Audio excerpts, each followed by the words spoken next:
Welcome back to Daybreak, final half hour of the show this morning. 66 degrees under cloudy skies in downtown Sylacauga. Mostly cloudy day on this Wednesday, the 4th day of November, with highs in the low to mid 70s.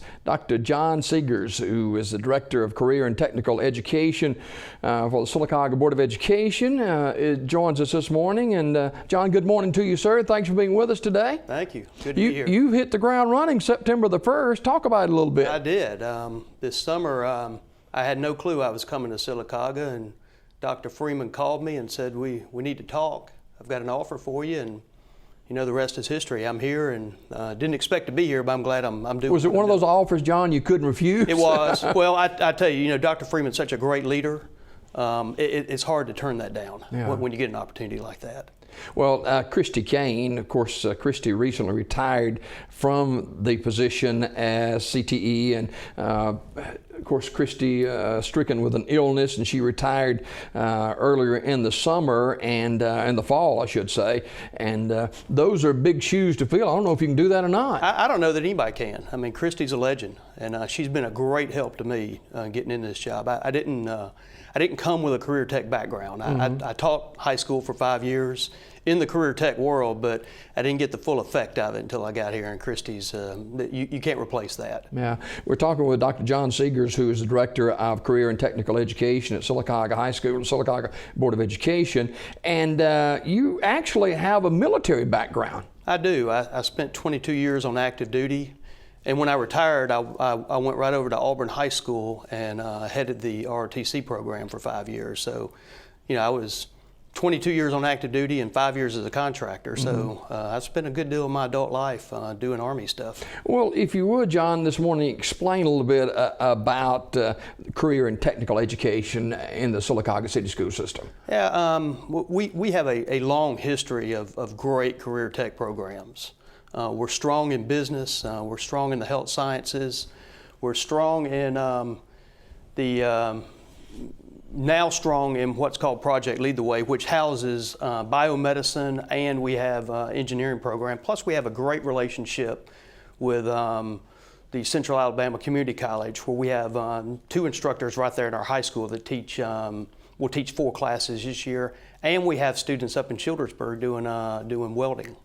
So great programs. Wow. How many kids are involved in this, you think? Shoot, we touch the lives of about 200 students each day in the high school and also in the middle school. So we've, you're probably looking at 300 students in a day. Talking about kids and their careers, old folks like me will be stepping out of the spotlight before long, and we have to have this youth moving forward in our society.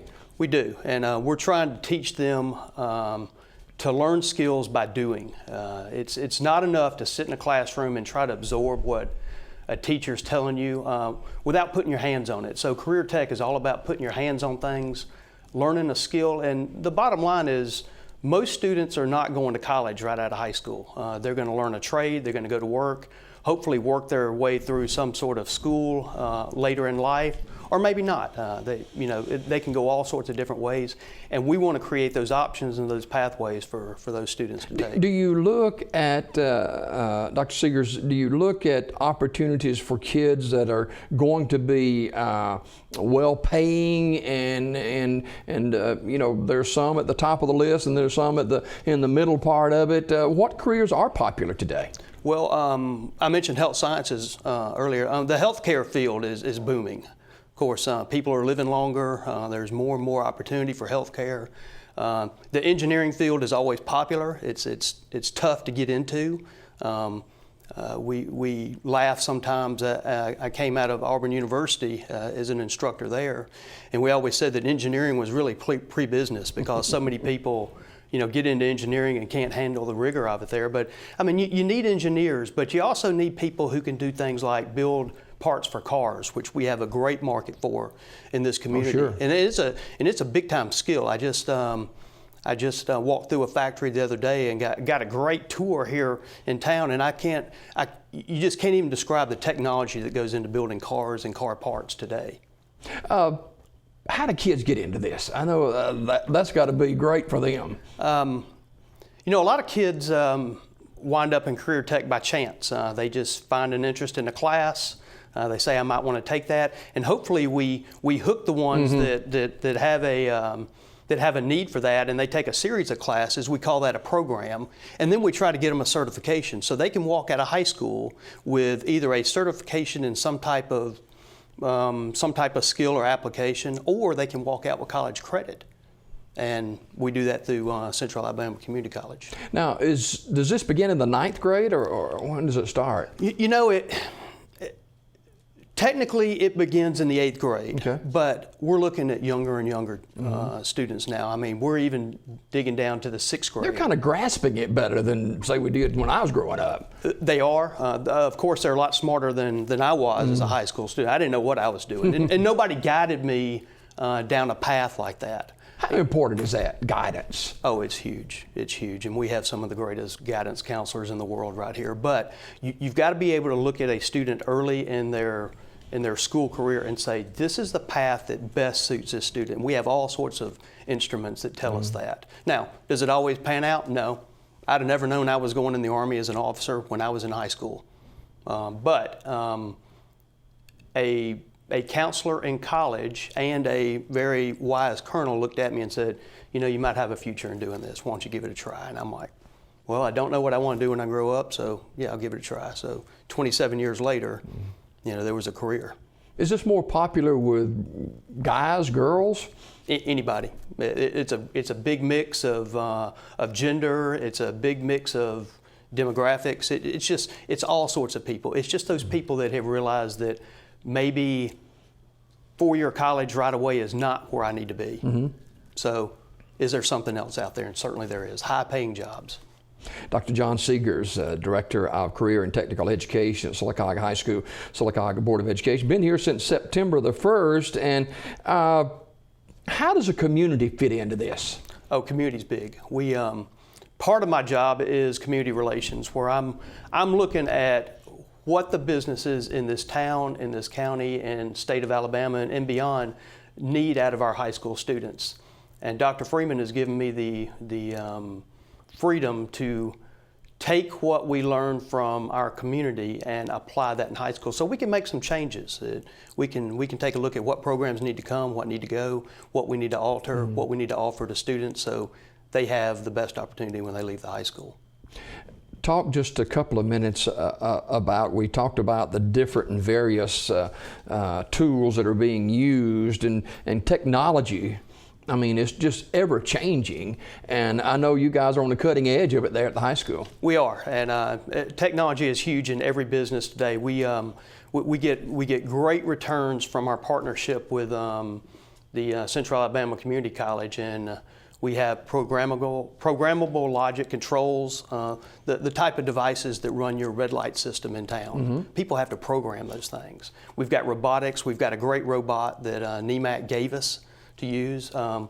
We have a new partnership with the Sylacauga Utilities Board, where they have given us the equipment to splice and test fiber optics. So not only do we teach electricity, but now we're looking at the fiber optics into things, which of course is the future.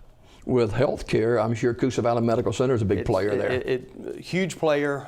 They do a great job of internships with our students, teaching them how to step into the healthcare field without day one walking in a hospital being your first day on the job. So it's a huge benefit having this hospital here. What do parents need to know about this particular part of educating their students and their children? Parents need to know that this is not vocational tech that they remember in high school. This is high tech. These students are learning a skill by doing something every day, and it's a skill that is applicable to every walk of life because they're learning how to make decisions. The classroom setting, is that how it's set up at the school? It is sometimes. Classrooms can be anywhere. I mean, classroom could be right here in Career Tech if this is what we're teaching a student to do. So we hope to branch out and use the community, use all the facilities we have in this town to teach students. It doesn't need to be in a classroom anymore. Classroom is anywhere the students and the teacher are. And finally, talk about your vision for the future of this program. Well, first of all, we want to expand on the success that we've had. We've had some strong programs under Christy Kane. Those programs we're going to continue to reinforce financially with the best teachers, with the best support services. But we always want to look to the community and say what else is needed. So those are the things that Dr. Freeman and I and others are looking at now is what else do we need? What's the future? What's next? And that's what we're going to give the students. All right. Dr. Jon Segars, Director of Career and Technical Education, Sylacauga Board of Education, Sylacauga High School, our guest this morning. Dr. Segars, always a pleasure and continued success with the program. And we've had some of the kids from this particular program on the show. And hey, they know what they're doing, and we're in good hands with those kids. Yes, sir. All right. We got more coming up on Daybreak on the other side of the break.